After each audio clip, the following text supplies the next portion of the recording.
La presente es una entrevista con Jimmy Calvo. Él es un gran amigo mío de la escuela y fue con el que tuve la primera entrevista que subí al podcast y que al final tuve que bajar, pero no importa, la verdad es que aquí está esta que es una segunda entrevista, va a ser Jimmy José Calvo Monje 1.5 y la disfruté muchísimo, la verdad me encanta hablar con él y la verdad espero tenerlo más a menudo.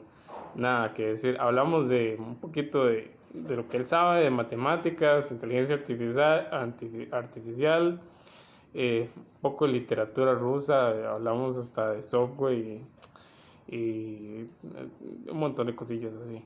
La verdad es que, nada, la verdad es que espero que la disfruten, realmente espero no editar mucho este video y nada. En estos instantes estoy en la casa de mis abuelos, estoy haciendo cerveza en estos instantes. Bueno, ahí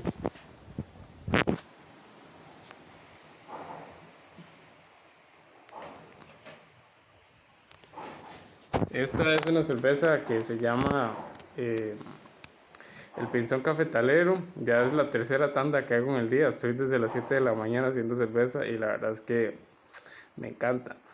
Estoy haciéndola los fines de semana y esta va a ser para la feria del café aquí en San Marcos de Tarrazú. Y nada, que disfruten el video. Saludos. Ah, sí, sí. De fijo vamos a terminar hablando de un montón de Extraterrestres. cosas más extraterrestres. Ay, vio las Eh, noticias recientemente. claro, mae, yo lo grabé. O sea, toque. Yo no he visto ningún video ni nada de eso. Pero ¿Cómo que no? sé que, Yo sé hice que, una sé que. grabación con la cámara y todo. Con la cámara, mae, lo grabé así. Sí, No, no, sí. no, no, no, estoy hablando Está hablando del globo aerostático. no, no, no. Estoy habldo no, del globo aerostático no. Estoy Entonces, ¿de qué está hablando hablando, mae? de la Fuerza Aérea de Estados Unidos que derribó 3 objetos no identificados un día de estos. Sí, también lo vi. Sí, Ah, yo creo que. Pero es que eso fue después de la del globo. Que sí, se sí, encontró sí, también pero el no globo en Estados está. Unidos. Que Sí, sí, sí. usted habla de los objetos voladores no identificados que estaban en territorio aéreo canadiense. Alaska, entre Alaska y Canadá. Sí, sí, esos. Pero al final no supe qué había pasado con esos Nadie objetos. sabe, nadie sabe. De hecho, No cayeron. hubo un comentario, estaba viendo, a mí me gusta ver como talk shows en Estados Unidos y ellos hacen monólogos de comedia y me mostraron un clip de un senador que estaba en esa comisión y le preguntan, ¿qué se sabe? Y el mae dice, nada más le voy a decir lo siguiente, si usted está confundido por esto, entonces usted entiende la situación perfectamente.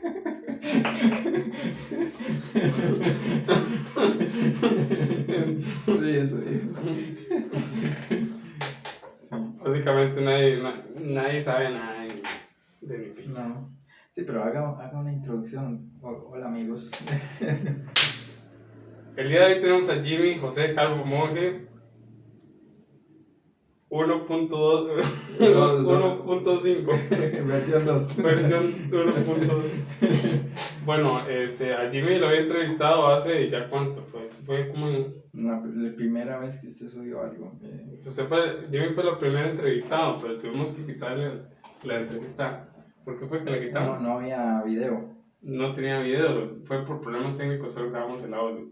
Sí. Y el podcast número 1 fue Jimmy. Y al final lo quitamos porque. No había video y hablamos muchas tonterías. No, y sí, fue bastante. De hecho, ayer me puse a ver un poco del video. ¿En serio? Sí, Bórrelo, por favor. me dio un poco de pena. Sí. Sí, ¿Por qué? hablé un poco de cosas ¿Usted? sin sentido, sí. No recuerdo qué. Como incoherentes. Ajá. Sí. Entonces, Bueno, tratemos de que hoy no por eso hable así.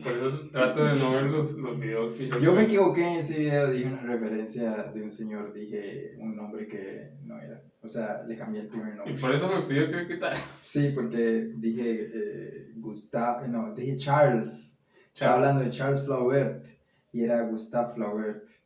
Y bueno. Pero fue una bonita entrevista porque hablamos un montón de cosas que no necesariamente son Fue buen primer episodio del podcast, man, porque hablamos de conciencia y de estar presente.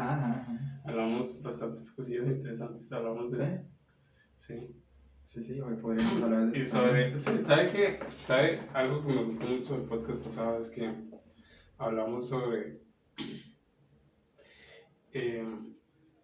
el dolor como cimiento de la existencia humana. Sí. La aceptación de que paradójicamente nos da felicidad y un propósito en la existencia.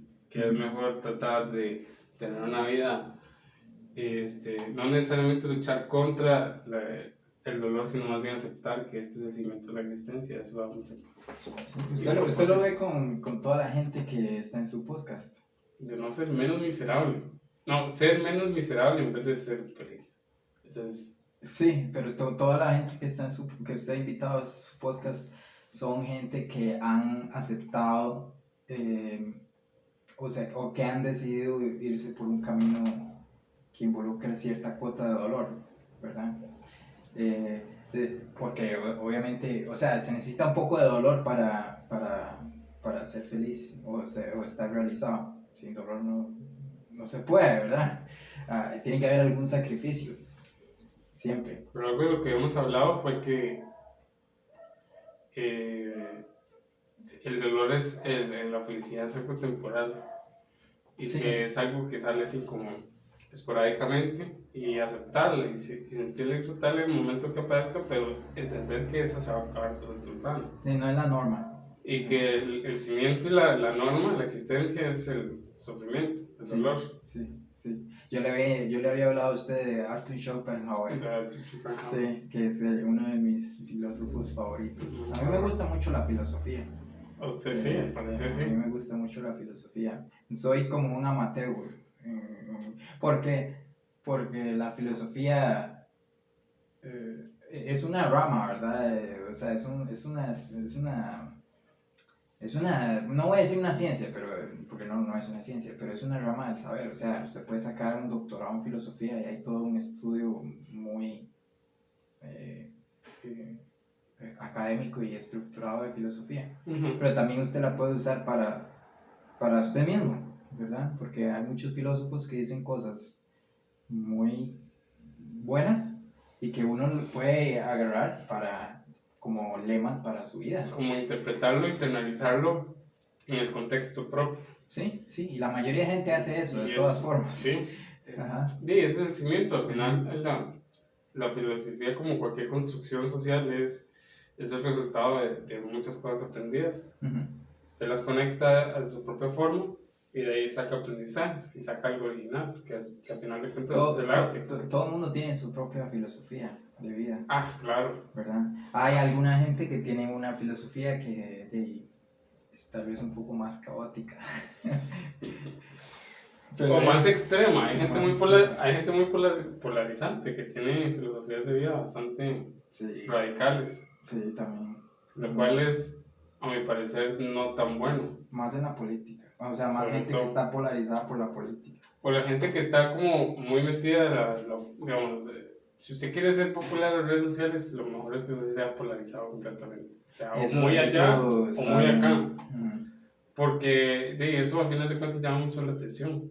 Si alguien trata de ser muy neutro, no está a nadie le llama la atención los moderados.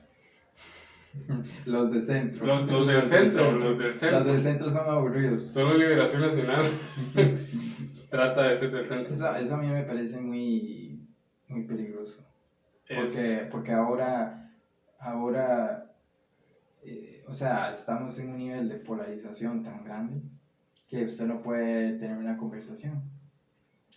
Pues tienen que estar de un bando o del otro, y los de un bando no escuchan a los del otro porque son del otro. Entonces, nada pasa, ¿verdad? Lo peor es que las redes sociales magnifican esto. Sí. Porque usted, digamos, los algoritmos lo que hacen es que usted le tiran lo que usted ya cree, o lo que a usted le gusta. ¿Y usted qué cree, Gus? ¿Cuál es su Mi postura? Su postura política. ¿Política? Sí. Madre. No económica, política. Podemos hablar de económica después, porque ya yo sé cuál es su postura económica. No, yo pateo mucho hacia la derecha. Yo soy muy derechista. por propia naturaleza, creo yo, Sí. por más ser, creo yo. Ujú. Sin embargo, me trato de acercar más al centro porque encuentro también la parte, digamos, la parte no sé si se podría clasificar como derecha-izquierda, izquierda-derecha, bueno, También es totalmente utilizándolo como referencia para que la gente entienda y me gusta, si bien yo puedo estar en una postura que naturalmente se me hace muy natural para mí, estar a la derecha, me gusta ver mucho hacia la parte, me gusta enriquecerme hacia la parte izquierda. La izquierda tiene argumentos muy buenos válidos y valiosos. y siento que uno tiene que agarrar un poquito de las dos. Uh-huh. Tiene que agarrar un poquito de los dos. Si bien usted, siento yo que cada quien por su entorno social, por el ambiente en el que se desenvuelve. Por ejemplo, yo vengo de una familia, ambas son liberacionistas, pero liberacionistas a muerte. Yo creo que ustedes son una familia mariachi, ¿no? Sí. Ustedes son una familia mariachi. Mariachi, sí. Mi familia, tanto materna como paterna como materna, son liberacionistas a muerte. Mi abuelo dice que el papá de él, cuando estaba en su lecho de muerte, lo hizo prometerle que no votara que siempre iba a votar por liberación. Siempre iba a votar por liberación.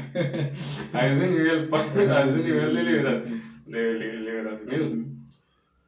Pero, y entonces yo desde chiquitillo yo cuando estaba chiquitillo siempre decía que era liberacionista, por todo eso. Que de hecho mi papá siempre participó en la parte política. En su momento fue hasta vicealcalde y todo. Ajá. Y ¿Bajo cuál? Por liberación. No, ¿bajo cuál alcalde? ¿Rodolfo? No, creo que era Iván Sabas. Iván, sí. Creo. No, o Bernardo. Creo que Bernardo más bien. Bernardo, sí. Debería entrevistar a Bernardo, creo yo. ¿Sí? Sí, creo que tenía cosas interesantes que hablar, pero... Y mi familia paterna también, no, ambas familias han sido liberacionistas. Y sin embargo, a pesar de yo crecer en una familia liberacionista, me he orientado hacia otros partidos por convicción propia y mi familia me lo ha respetado mucho. Uh-huh. Y es algo que yo aprecio y aprecio mucho, la verdad. No sé, en el caso suyo, su familia es mariachi. Sí, pero nosotros no tomamos no es un tema de conversación importante. No. Sí es cierto que mi familia no se acostumbra a votar por liberación. Y digo, nunca.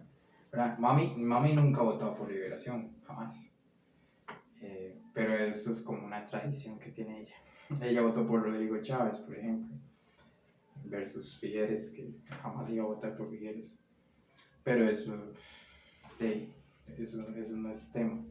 ¿Y usted se votaría por liberación? No, la verdad no. Porque ¿Nunca?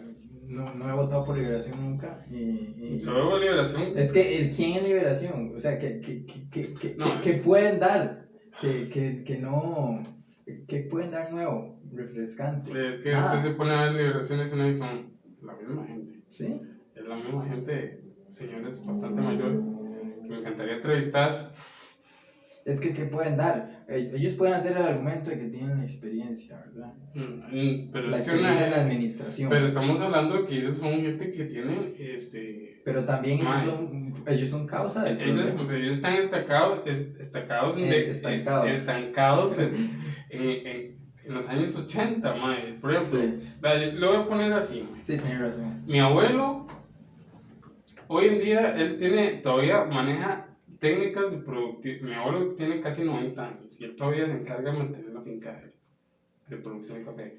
Pero él tiene desde los 70 de producir café de la misma forma. Uh-huh. Y hoy en día ya las tecnologías avanzaron y todo cambia, man.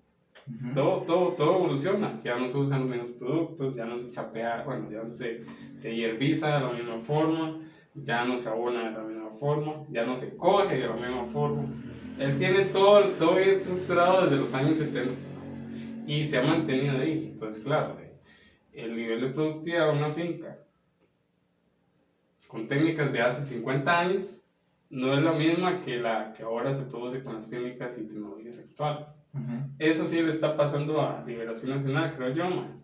Sí. Están estancados en formas de pensar, estructuras de pensamiento ya Y decadentes. también en la forma de ver el Estado, porque recordemos que ellos vienen del Estado benefactor, ¿verdad? Ahí es donde surgió Liberación. Y si hubiera un gobierno de liberación, ¿qué es lo que pasaría? Habría una mentalidad de un Estado que gasta o que protege, que es grande, ¿verdad? Que tiene un poder muy grande, etc. ¿Verdad? De hecho, eso es parte como más, no es que son estatistas, o sea, concentrados al Estado, pero eso es parte de la socialdemocracia, ¿verdad? Que es la base ideológica de ellos. Aquí esta vez muy arraigado, o sea, usted que se inclina más a la derecha es, no sé, yo no veo que sea muy, bueno, ahora tal vez sí, pero hay mucha resistencia a disminuir el tamaño del Estado, ¿verdad? Claro. Que de todas formas ha disminuido mucho, pero no es como algo muy fácil de hacer. Si vemos el Estado como una empresa que tiene que ser eficiente, más los niveles de eficiencia estamos hablando de niveles bastante decrépitos. Pero veámoslo así, un estado así no se va a poder sostener en la época de tecnología que tenemos ahora. Ni siquiera las empresas privadas están poniendo se pueden sostener así. Vea todos los despidos que hay. O sea, ya hay una preocupación más fuerte por la eficiencia. Y todo va a cambiar con la inteligencia artificial. Va a cambiar mucho. Llegará un punto en el que haya un sistema de inteligencia artificial que... Solo podemos soñar que es lo que puede pasar. pero podemos llegar a eso. ¿Sí? ¿Qué se está imaginando? No sé, un sistema de inteligencia artificial que reemplace la mayoría de los puestos vacantes en el gobierno. No, es que ¿se acuerdan la pregunta que yo le hice al chat? ¿Verdad? Yo le hice una pregunta al chat GPT. De que ChatGPT es un servicio de inteligencia artificial tipo chat.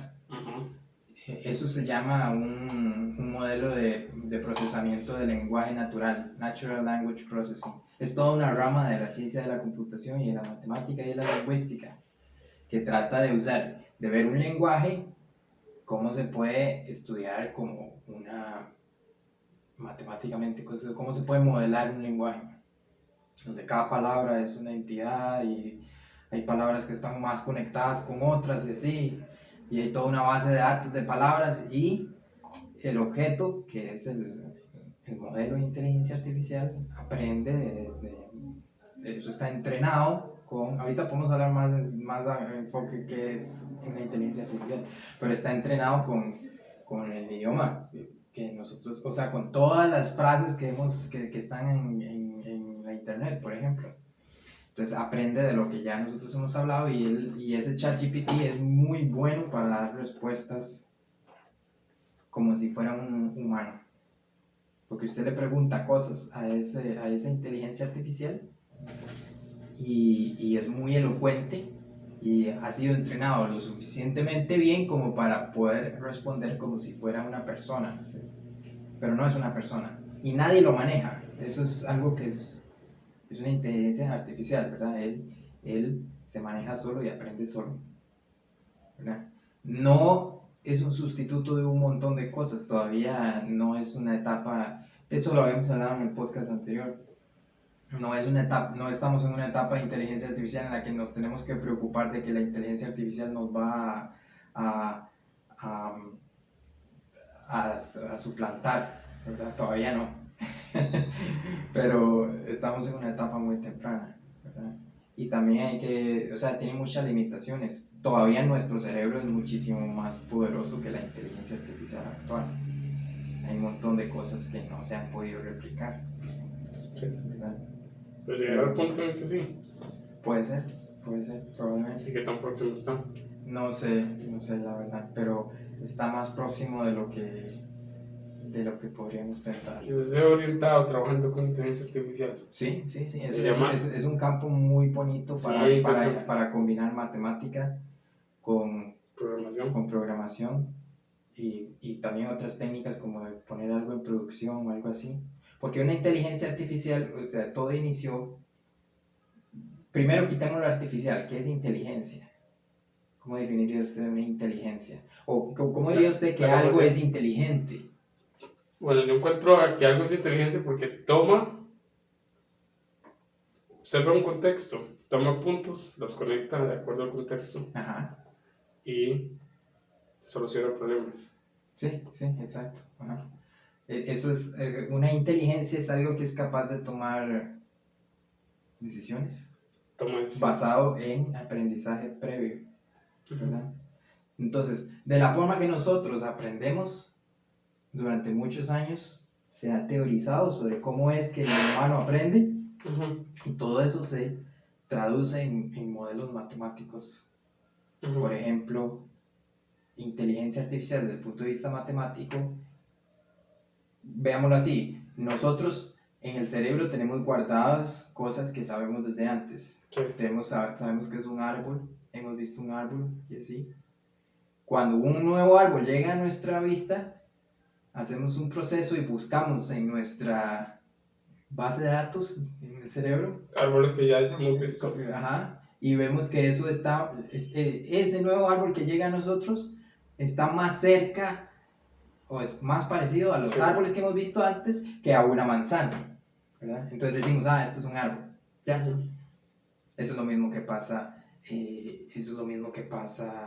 con o nosotros tenemos una función que agarra un árbol, un objeto nuevo, lo compara con las cosas que nosotros hemos aprendido antes, tiene alguna forma de compararlo y dice, eso es un árbol.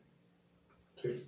Así es, entonces eso es lo mismo, digamos, se piensa, se teoriza que eso es lo que hacemos nosotros en nuestro cerebro. Entonces las computadoras se escriben programas y modelos y fórmulas matemáticas que tratan de replicar eso. Entonces todos esos modelos funcionan porque ellos tienen una base de datos de entrenamiento, ¿verdad? Que es como lo que nosotros tenemos en el cerebro, nuestra memoria, que tiene todos árboles, todas esas cosas. Cuando una cosa llega nueva, ellos están entrenados para agarrar esa cosa y ver qué es, tratar de clasificarla de acuerdo a la información que ellos tienen guardada antes, ¿verdad? Entonces ese chat lo que hace es que está entrenado con millones y millones y millones de parámetros y de texto, ¿verdad? Que le ponen texto que ha sido usado antes, libros, artículos, Wikipedia, conversaciones. Cuando alguien pone un texto nuevo y le dice chat, ¿cómo se hace un queque de mango? Él busca todas esas palabras y las compara con textos y le regresa a usted una receta. Pero lo bueno de ese es que está tan bien entrenado que cuando usted empieza a hablar con él, usted parece que está hablando con otra persona, pero no es otra persona. No hay nadie ahí, no hay nadie. Pero nosotros no nos podemos jamás comparar con él.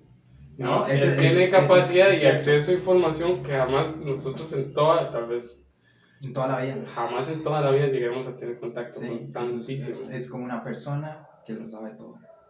Es literalmente eso. Sí. No lo sabe todo, pero sabe mucho más de lo que podría saber una persona. Pero lo escalofriante de esto es que puede articularlo. Creo que eso es lo más complicado, que lo articule. Sí.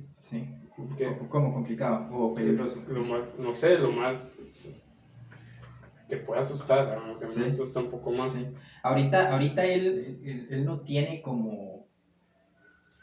tiene inteligencia. Una cosa es tener inteligencia y otra cosa es tener conciencia. No, está muy alejado. Ya tener conciencia de quién es él. Por eso le digo que o sea, por esa razón es que no podríamos temer del mito de que las computadoras nos van a dominar, porque esos objetos no tienen conciencia de sí mismos. Sí. Aunque puede ser que en un futuro Pero la gente trate de emular que es una conciencia. Pero es que una conciencia, ¿hasta qué punto es? Eso es un montón de información, que lo que está es, básicamente es un juego de información. Sí. Este chat GTP es un juego de información. La inteligencia artificial ahorita es así. Es un juego de información, básicamente sí, es un montón de información de jugando. Óptima. Jugando entre ella misma. Sí. Pero eso está muy alejado de ser un ser vivo, digamos, un ser vivo. No, exacto. Y llegar a... Es sorprendente lo que hace. Es sorprendente, pero hasta ahí, digamos. Ajá, por eso le digo que no es... No dejan de ser números y palabras y... Ajá. De hecho, muchos de los autores de muchas personas que han hecho cosas muy avanzadas en inteligencia artificial como redes neuronales, TensorFlow y esas cosas, han dicho que esto es una inteligencia artificial, no es una conciencia artificial, no es algo que se pueda parecer a un ser vivo, porque jamás, ¿verdad? Pero podríamos llegar a eso, pero todavía falta. ¿Y cómo definir una conciencia? Hace poco definimos inteligencia, ahora sí conciencia, ¿cómo lo definiría? Porque ese es como el siguiente paso. Sí. Pero conciencia es más difícil de definir. Pero una conciencia se necesita estar vivo. Pero ahí volvemos a la palabra vivo, ¿qué significa vivo? Vivo es respirar y todo eso. Vivo es piel. Imagínese qué sería una computadora con conciencia. Es que no se me hace, porque para usted tener conciencia necesita estar vivo, y para estar vivo necesita ser de carne y hueso. Una computadora con conciencia podría existir. Imagínese que usted tiene una computadora con conciencia y que usted empieza a lastimarla y ella empieza a decir, me estás lastimando, no me gusta. Me duele. Me duele. Pero es ese es el asunto, que no hay sensores, sentimientos, pero usted programa. O no hay neurocosas, pero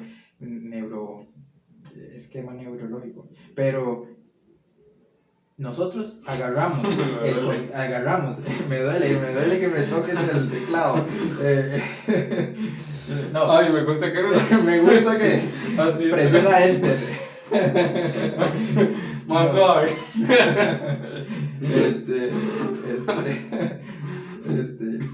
Pero veámoslo así, nosotros acabamos de decir qué es la inteligencia, qué es lo que creemos que es una inteligencia, ¿verdad? Y lo hicimos una abstracción. Ajá. Y esa abstracción se puede llevar a la matemática y a la ciencia de la computación para crear inteligencias artificiales. Entonces podría suceder que se haga, que es una conciencia, que es la abstracción de una conciencia, y cómo podría ser eso llevado a un sistema, a una conciencia artificial, ¿verdad? La conciencia artificial es algo mucho más peligroso. Es lo que llaman inteligencia artificial consciente de sí misma o así, pero eso no existe. Pero se podrá replicar realmente. No dude de la capacidad de las mentes humanas. O de las mentes artificiales. Y ese es el límite, ese es el cielo. Puede ser que haya otra cosa. ¿Por qué? Nunca, no sabemos qué es lo que va a pasar en el futuro. Imagínense las cosas que tenemos hoy. Eran impensables para las personas de hace 200 años. Ahora, en 200 años seguro van a haber cosas que ahorita ni siquiera podríamos... Imagínense que si yo hubiera nacido hace 200 años, yo no hubiera pasado los 13 años. Me hubiera muerto por la apendicitis. ¿Usted tampoco? Yo me hubiera muerto probablemente de la apendicitis. No, estuviéramos muertos. ¿Usted tuvo apendicitis? Yo tuve apendicitis. ¿Cuándo? A los 13 años, cuando estaba en la escuela. Yo tuve apendicitis en la escuela. En sexto, ¿sí? Sí. A los 12 años, ¿sí? Sí. Cuando estaba en séptimo usted. Sí. Yo no hubiera sobrevivido. Yo no estoy aquí. Yo tampoco. ¿Cuántas mentes? Bueno, no necesariamente. Mi bisabuelo tuvo apendicitis y lo operaron consciente. Pero yo estaba diciendo hace 200 años. Hace 200 años no había. Bueno, no sé. Está complicado. Sí, pero sí había operaciones de apendicitis. A mi bisabuelo lo operaron de apendicitis. Se usaban amapolas como anestesia. Las amapolas tienen, no sé si es, ¿cómo se llama esto? Es una droga que... Opiáceos. No. opiáceos. Que es familia de la cocaína y de la heroína. No, morfina. La amapola tiene morfina. ¿En serio? Sí. No le malas ideas a la audiencia. De hecho, mi mamá antes contaba que cuando alguien tiene dolor de cabeza o algún dolor, mi abuela le hacía un té de amapolas. Y eso duerme un poco. La amapola tiene, no sé si tiene morfina exactamente, pero sí tiene una propiedad, no sé cómo, anestésica. Anestesio, sí. Sí. Bueno, estamos hablando de los avances de la tecnología, en particular de la inteligencia artificial. Eso es un tema muy interesante y muy bonito de aplicar en matemática y ciencias de la computación.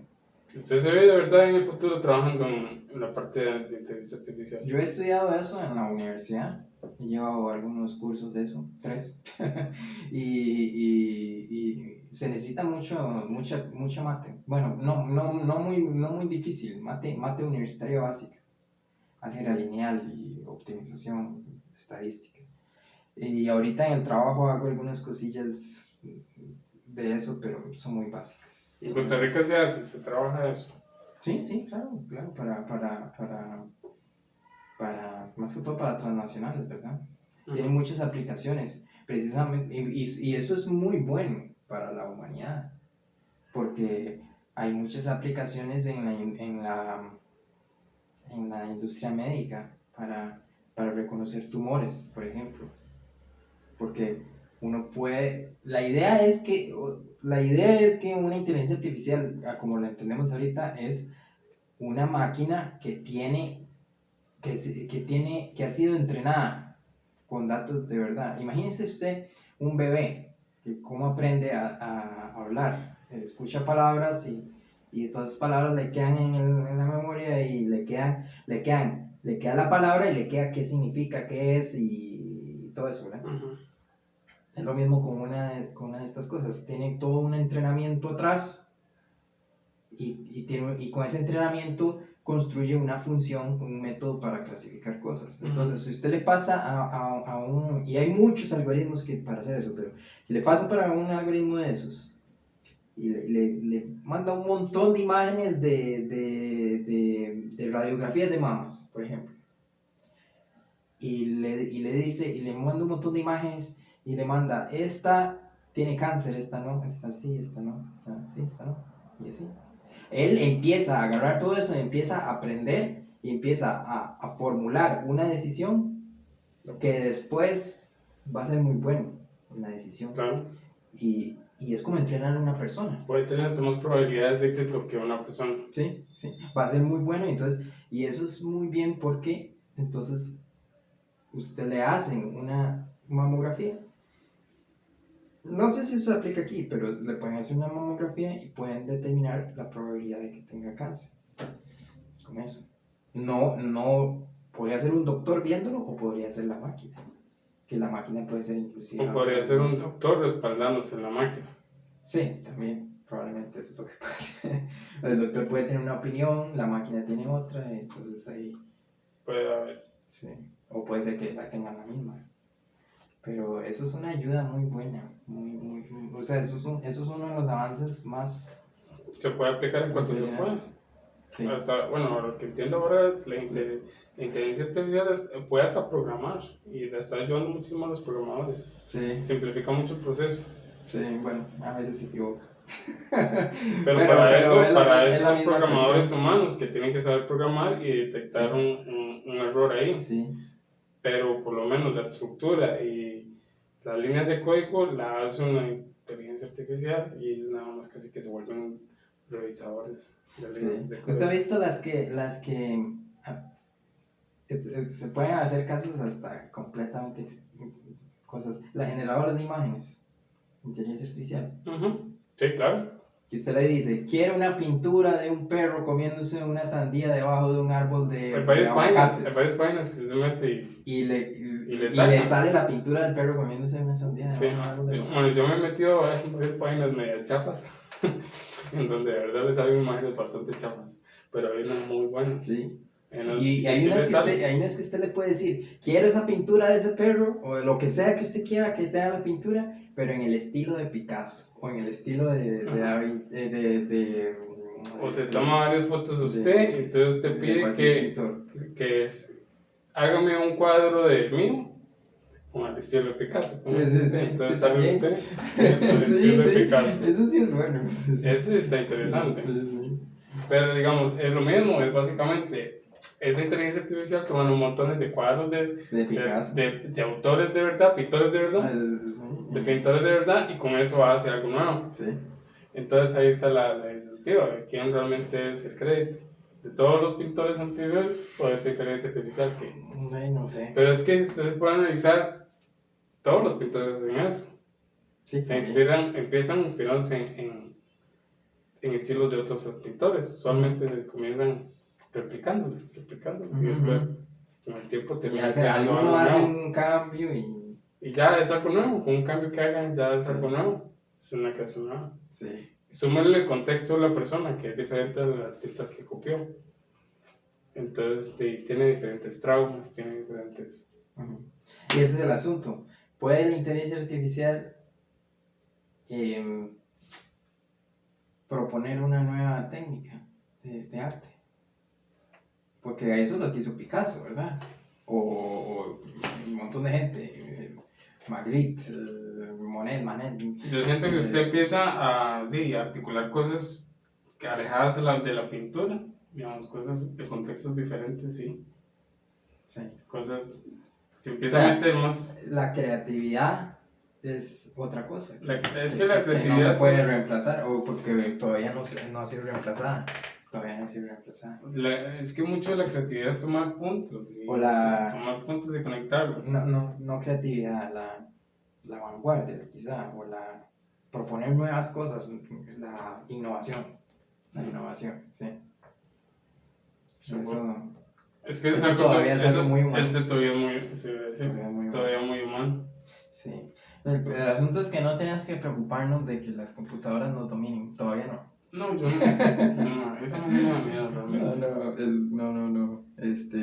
Sí, lo que sí va a pasar es que hay muchos trabajos que quizá queden obsoletos. Muchas tareas queden obsoletas. Que trabajos que se terminen. Es que esa es la tendencia de toda una vida. Sí.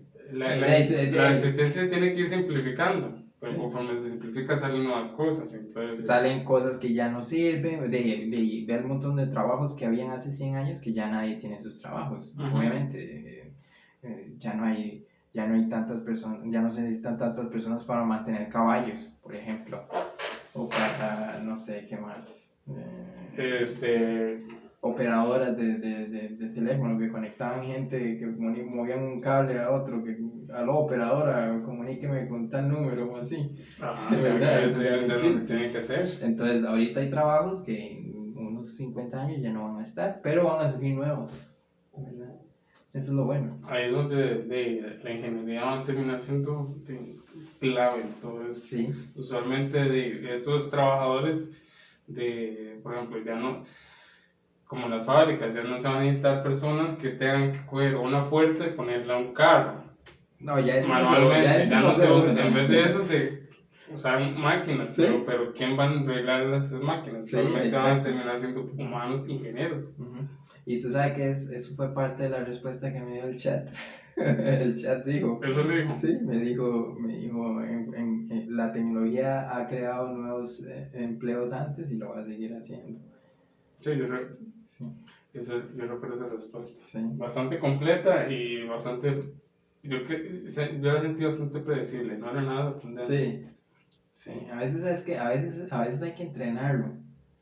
Usted le puede decir, no, esa respuesta me pareció muy aburrida, quiero una más llamativa o algo así. Quiero una más graciosa o algo así. Y entonces él se autocorrige. Se pule. Sí, se pule. Sí. Pero usted le tiene que dar retroalimentación entonces. Sí, hay que darle retroalimentación.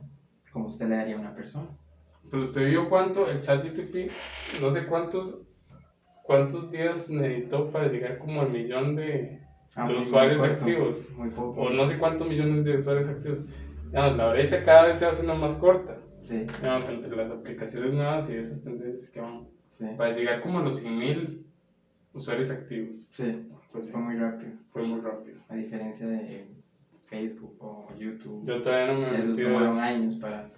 Sí. a ese ChatGPT. Es que, ¿sabes qué? Yo tenía la idea que había que pagar. No, es gratis. Entonces, ¿dónde? Es gratis. Hasta hace poco fue activado en Costa Rica. Ah, ¿en serio? Sí, por eso es que ahora lo usé. Pero nada más como experimentar un poco. Pero hace un tiempo como que no servía aquí. Lo van a necesitar para el trabajo suyo, entonces. No sé. ¿Viste cómo le dice? ChatGPT, ayúdame. Hola, chat. ¿Cómo estás? ¿Qué me dice, chat? ¿Qué me dice, chat? Ay, chat. Chata. Cuénteme un chiste. Cuénteme. No le he preguntado. Estoy deprimido, cuénteme un chiste, hágame sentir mejor. No le he preguntado eso. Está interesante ese ChatGPT. Eso está muy peligroso, ¿verdad? Que alguien piense que es una persona de verdad. Y se termina enamorando. Sí. Está interesante, pero es que ahora... Pero yo creo que eventualmente va a suceder, más frecuencia. Pero qué triste. O sea, qué patético. Pero es que ahora la gente es muy solitaria. Imagínense que... Yo soy solitario, pero eso es como, no sé, mi naturaleza. Pero ahora de hecho hay como una pandemia de soledad en Europa, particularmente entre ancianos o personas muy viejas. ¿En serio? Sí, porque... Cada vez se sienten más aisladas. Sí, la brecha generacional es más grande. porque los hijos se van y quedan sin nadie. Bueno, yo sé que en Europa está... Como en España está pasando que los pueblitos aislados, como de las capitales. Sí. Bueno, lo que es Barcelona, Madrid y todas esas partes como las ciudades, esas partes más céntricas, se están despoblando. Las nuevas generaciones están yendo a las ciudades y entonces en los pueblitos, que son pueblitos muy bonitos, están quedando despoblados. Pero es que el centro de España está desolado. Uh-huh. Toda la población de España está o en Madrid o en las ciudades de la costa, como Barcelona, Valencia, Bilbao, Sevilla. La parte En el interior de España casi no hay gente, solo en Madrid. Que Madrid queda en el interior. En el centro de España, creo que está por Zaragoza, está un pueblo que se llama Urueña. Ajá. De ahí viene mi apellido. Ah, sí, Ureña. De Ureña viene de Urueña. Y es un pueblito medieval que está rodeado de un fuerte, como una muralla. Sí. Y adentro está un pueblito hecho como de casas de piedra. Uh-huh. Y las calles están hechas de piedra y todo eso. Y es más que todo turístico. Está lleno de restaurantes. Sí.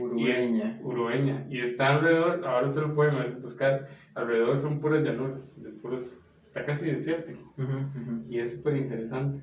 Uh-huh. Me da muchas ganas de ir porque es primero turístico y después porque en sana teoría, de ahí viene mi apellido. Sí, probablemente. De Urueña. Y Chacón es, a lo que entiendo, vasco. Ah, ok. Vasco. Uh-huh. Pero igual, ni me siento español ni tampoco. No. Está muy alejado. Sí. Pero me da gracia de saber de dónde viene el apellido. Sí. Es por los orígenes. Sí, yo no sé mis apellidos. De ahí vienen de España, pero no sé de dónde. Pero yo creo que lo más probable es que el apellido Calvo viene de alguien, de un señor que seguro era calvo. De un monje. Quizá de un hijo calvo. de un monje. Yo creo que sí, así se ponen los apellidos, ¿no? Súper tontos. Sí, no, así era.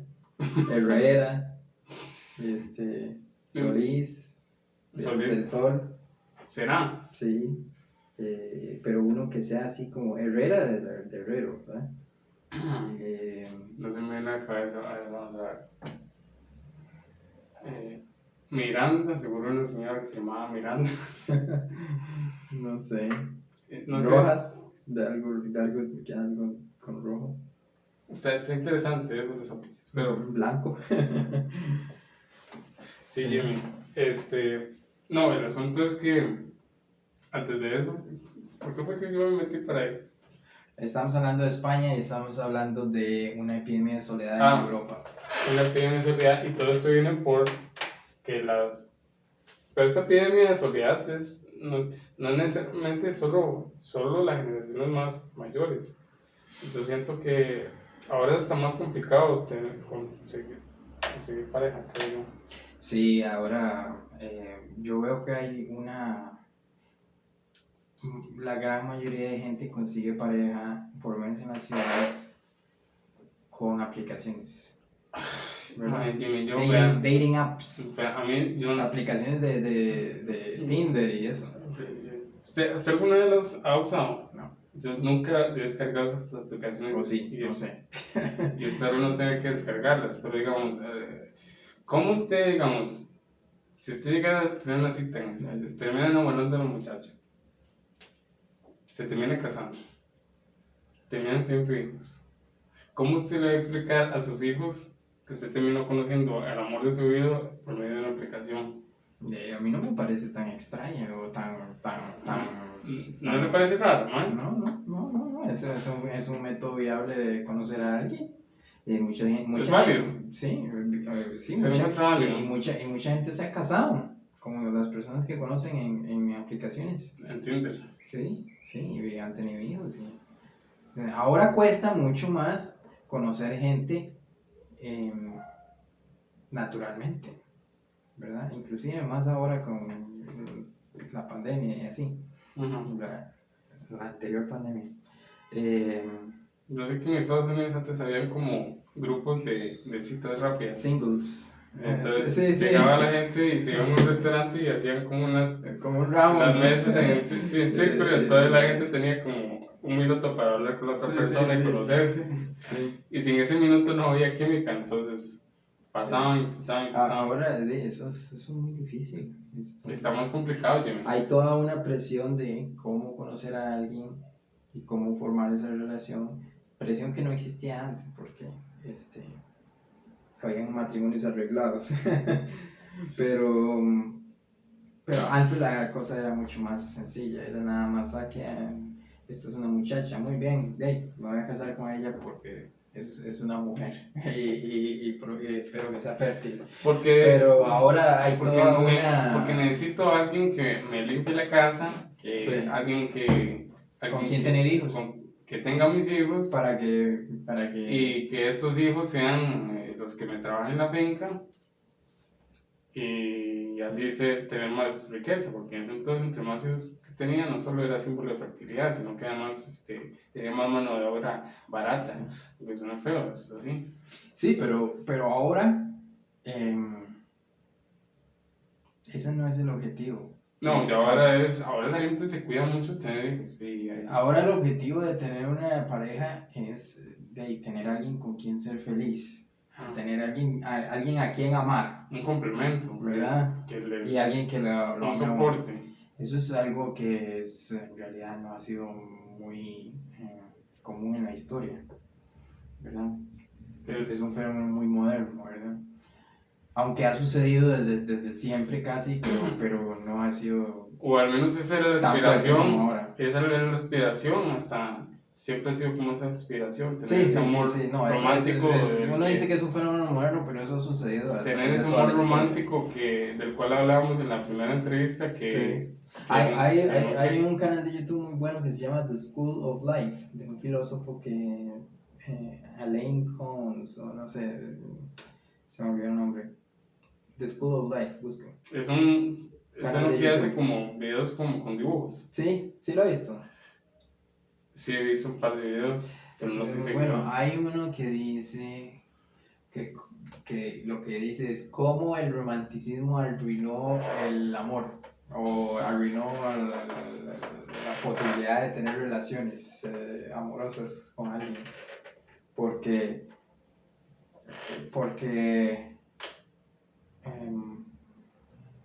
se pinta, esto lo hablamos la vez pasada, pero se pinta la imagen de que una relación amorosa es como color de rosa, ¿verdad? Y que hay amor y idilio permanente. ¿Qué es? Y entonces, cuando llega el momento de tener una, la gente se desilusiona. Se desilusiona por la realidad, que todo el mundo tiene La realidad, defectos, que es muy aburrido. que resulta que la muchacha se tira pedos y eructa, Sí, que resulta que las mujeres también van al baño. Sí. Y eso es lo que ocasiona que no prosperan. Que esa fantasía... Que las relaciones no prosperan y por eso casi no hay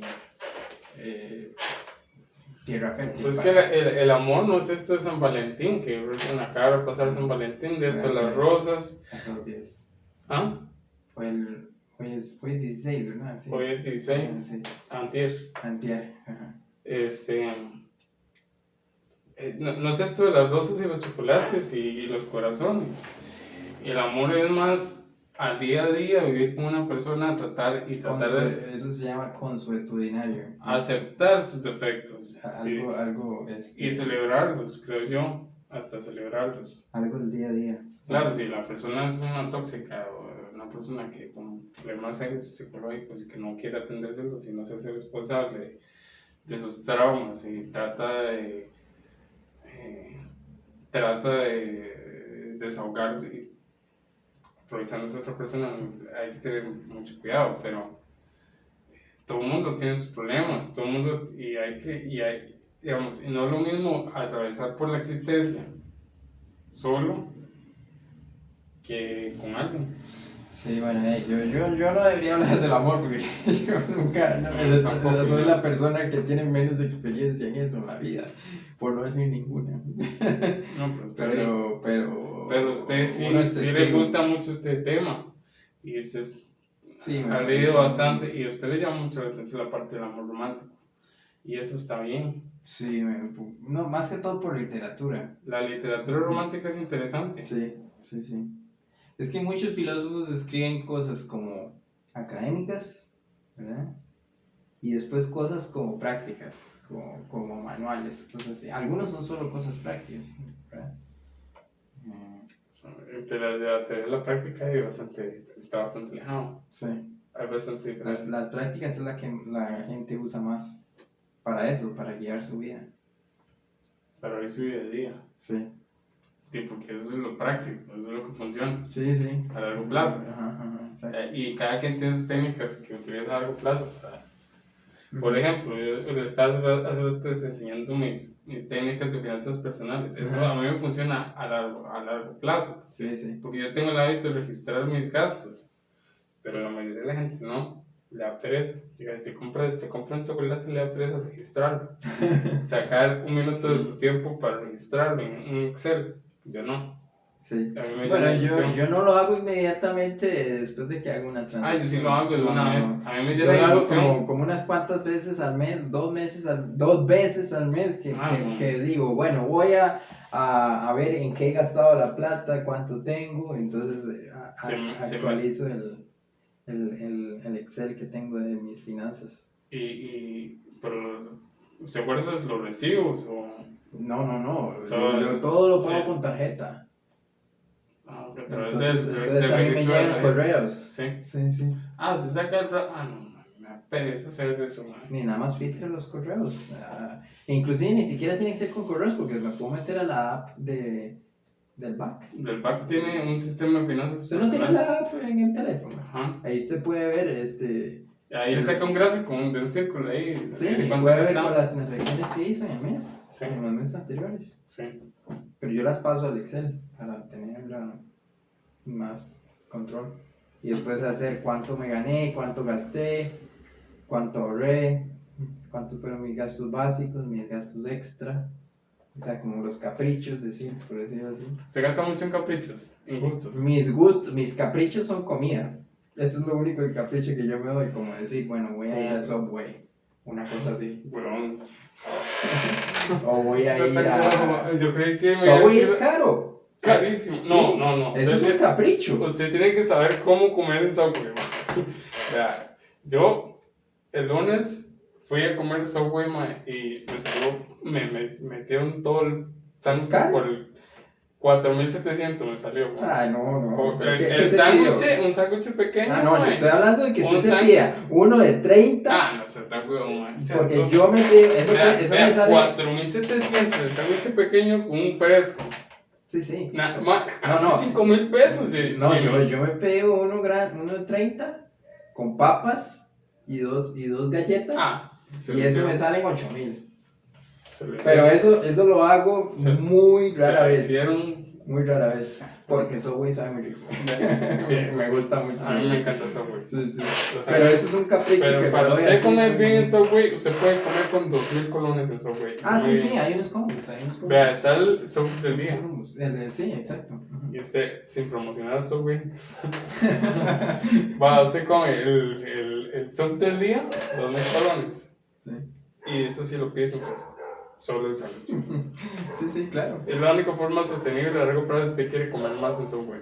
Sí. Yo a veces he comprado eso así muy grande en Subway. El sándwich preferido en Subway es que yo digo, bueno, yo gasté 8.000 colones en Subway, pero bueno, eso es como una vez cada 3 meses. Ese es su mayor capricho. Usted no sale a comer en restaurantes finos ni nada de eso. Usted sí. No, restaurantes finos. Es lógico que no. No, ¿por qué? ¿Por qué iría yo a un restaurante fino? Primero con todo, ¿con quién iría? No voy a ir a un restaurante fino solo. Sí, ¿por qué no? Muy creíble. Una vez al mes que vaya, usted puede dar ese lujo, Eso es un desperdicio. Usted se puede dar ese lujo y no le afecta la billetera, no es lo del balanceo. No, tampoco. Bueno, también sus gustos van más por el lado de, por ejemplo, usted compra un libro bonito, un buen libro, ¿sí? De estos físicos que son... No, yo casi no compro libros, bueno, sí tengo libros de matemática, pero más que todo libros de literatura. Es que, no sé, es más lindo comprar un libro de literatura que un libro de texto, ¿verdad? Está interesante, Jimmy. Yo trato de comprar, primero que todo trato de no comprar libros. Trato de conseguirlos digital, PDF. No, a mí no me gusta. Y si es un libro que me gusta mucho, que si es un libro que yo de verdad lo quiero y que yo creo que lo voy a seguir leyendo, lo voy a volver a leer después en un futuro, si trato de conseguirlo en papel. Pero si me salen, son más caros. Bueno, si los compro en pasta dura, sí. Puede ir a unas bibliotecas, unas librerías de libros. Hay librerías de segunda. Bastantes complementos de libros que se le llaman. Complementos, sí. Sí, bastantes de libros que he comprado ya usados, pues. Tengo un libro de César Milán. De los perros. De los perros, una vez lo conseguí en una complemento, cómo tener a tu perro y no sé. Sí, yo no he leído tantos libros en realidad, pero sí me gusta leer. Es muy bonito. ¿A usted le gusta la literatura rusa, verdad? ¿Me había contado? Sí, me gusta la literatura rusa. Y cuéntame, los rusos tienen una... ¿Qué tienen la literatura rusa interesante? Tienen un cinismo detrás de ellos. Tienen como un humor negro, muy... Pero tienen una habilidad muy buena como de... Para expresar emociones. Para expresar emociones y también expresar cualidades de la vida cotidiana cualidades que no son muy respetables, o sea, son muy buenos como para expresar de manera cómica no es que, qué risa, sino como tipo sarcástica, defectos de la sociedad, ¿verdad? Como por ejemplo decir corrupción o apariencias, en redes sociales, gente tratando de aparentar ser lo que no es para ganar popularidad social o burocrática, todas esas cosas, más que todos los rusos del siglo XIX, que Rusia, de hecho, en ese tiempo era una sociedad muy burocrática. Eso fue gracias a unas reformas de un zar ruso, de varios zares rusos que hicieron todo un aparato burocrático Pedro el Grande, todo un aparato burocrático muy fuerte en Rusia. Pero en el siglo XIX hubo un montón de escritores que hicieron mofa de eso, ¿verdad? Y de la vida en sociedad y de la gente que pretende o que vive por apariencias o cosas así, o que le importa lo que dicen los demás o cosas así. Entonces ellos son muy buenos como para remedar eso y criticarlo, pero sin criticarlo directamente, ¿verdad? Y eso se da uno cuenta mucho en esas novelas. Y también tipo sátira es. Ajá, Tipo sátira. y también aprende uno mucho o sea, también son muy buenos para expresar valores. Respecto al amor. El amor no son no, sí. tan románticos como Sí, tipo amor romántico. está Ana Karenina, por ejemplo, de Tolstoy. Es una historia de amor, pero es una señora que está casada con un ministro del gabinete y se enamora de un muchacho más joven, un príncipe, y bueno, hay toda una historia de reproche social. No. Porque le dio la vuelta al marido. Pero sí, es el siglo XIX, o sea, va a haber cosas de amor. Hay uno muy bueno que ahí lo tengo, de Dostoyevsky. Es más, Augusto, me dan ganas de que usted se lleve ese libro de Dostoyevsky, se lo puedo Me prestar. encantaría leer a Dostoyevsky. Sí, ahí tengo un libro de Ahí tiene uno. Sí, hay unos muy buenos como El Jugador, que también es de un muchacho que es adicto al juego, ¿verdad? A las apuestas. Bueno, no es adicto, pero viven en un mundo de casinos. Y hay uno muy bueno que se llama El Doble, de Dostoyevsky. Lo escribió estando joven, cuando él todavía estaba experimentando con su forma de escribir. Entonces es un cuento muy difícil de entender y muy enredado. Pero el Doble es que si se lo digo se lo voy a estropear. No le cuento mucho. No le voy a contar mucho, pero usted va a tener que darse cuenta al final en realidad qué es lo que pasó. Le puedo decir cómo empieza, la premisa. La premisa es de un señor que tiene un puesto como un puesto burocrático como secretario, ¿verdad? En el gran aparato burocrático ruso. Y tiene una vida así como muy, digamos, muy ¿verdad? Muy mediocre. Y de repente aparece alguien en el trabajo de él que se llama igual que él y se ve igual que él y tiene el mismo puesto y hace las mismas cosas. Pero todo lo hace mejor, ¿verdad? Y el otro, el primero, Mikhail Goldyakin, se llama el personaje, que eso es un juego de palabras un chiste en ruso, pero no recuerdo de qué era. Bueno, aparece ese doble de él, ¿verdad? Que es igual a él y lo contratan en el trabajo y se llama igual y se ve igual y todo, pero no son hermanos. y hace todo mejor que él. Y la muchacha que el primero estaba tratando de cortejar le hace caso al otro y no a él, a pesar de que se ven igual y se llaman igual y todo. Y después pasan otras cosas y después hay una cosa al final del libro que uno se da cuenta que es lo que pasó de verdad. Eso es al final hay un plot twist que te explica todo. Que usted se va, pero es muy sutil. Es muy sutil y inclusive después va a tener que buscar la interpretación del libro para darse cuenta qué era lo que y usted va a decir, y usted va a decir, sí, todo tiene sentido. Ese es un cuento que me gustó mucho, El Doble de Dostoyevsky, ¿sí? Y hay otro que es más filosófico, pesimista, existencialista, que es Notas del Subsuelo. Pero ese es más famoso y más pesado de leer. No es un cuento, es como un diario de alguien, de un muchacho que ha vivido toda su vida en un ático, sin luz. ¿Cuál es este libro que me había contado usted que era un señor un señor que narraba su locura? El diario de un loco, pero ese es de otro ruso, bueno, ucraniano, que para Putin, ucraniano y ruso es casi lo mismo. Pero en el momento Ucrania era de Rusia, en realidad, cuando él nació, eso sí es cierto, Ucrania antes era del Imperio Ruso. Pero ¿cómo se llama? Ya se me olvidó. Gogol, Nikolai Gogol. Ese también es que los rusos son muy extraños. ¿Sí? Un cuento de ese man, Nikolai Gogol, se llama La Nariz. Yo le conté sobre la nariz. Sí, hay otro que se llama El Abrigo. Él hizo muchos cuentos absurdos, todos son absurdos.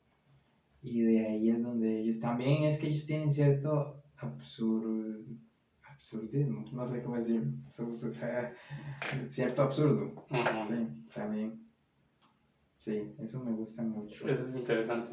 Voy a tener que leer más. Yo estuve leyendo un libro de literatura rusa. Pero no sé, no me terminó de encantar. Y la música rusa también, muy bonita. Tchaikovsky, por ejemplo. Y el lenguaje ruso es interesante. Sí, no sé nada, yo la verdad. Mi hermano está estudiando ruso. Pero tiene un libro tiene un libro de ruso. Cirílico, el alfabeto cirílico. Sí, es rarísimo de entender. Muy, muy alejado de lo que nosotros vemos y entendemos. Pero, interesante. Rusia es casi otro país, otro mundo, man. Es casi otro mundo, ¿verdad? Es una loquera, Rusia. Es otro mundo, man. Me encantaría ir a Rusia solo porque me encantaría ver ese contraste. Sí, es un contraste muy alto, man, de esta gente, digamos, ahí. Es muy raro, muy raro. Ahí por donde yo vivo hay una mueblería rusa. Ajá. Sí, man, y las señoras son rusas. Ajá. Son blancas. Pero blancas de... Sí. Blancas de muñeco nieve. Sí. Y los muebles son muy diferentes, muy particulares. ¿Cómo? La decoración. Decorados. La decoración es diferente. Ornamentados. No son tradicionales, pero sí son diferentes. ¿Las hacen ellos o los importan? No sé si los importan. Yo los he visto por la ventana. Solo los he visto por la ventana. Los rusos. Sí. Ahorita no se puede ir a Rusia. No se puede entrar. No. Bueno, creo que es muy difícil. Porque me está imagino cerrado, que ¿no? Está bloqueado. Se imagina usted lo que es ir a Rusia que le sigue el pasaporte, man. No puedo volver a Estados Unidos No, tampoco así. Sí. Bueno, Jimmy, yo creo que vamos caminando. Jimmy, de verdad estoy agradecido con... Ahí por lo menos hablamos algunas tonterías. A mí me encantaría tener usted más frecuentemente aquí. No sé. Yo lo que le digo a su audiencia es que no crean nada de lo que yo dije. Seguro es falso. Porque yo no sé nada de nada.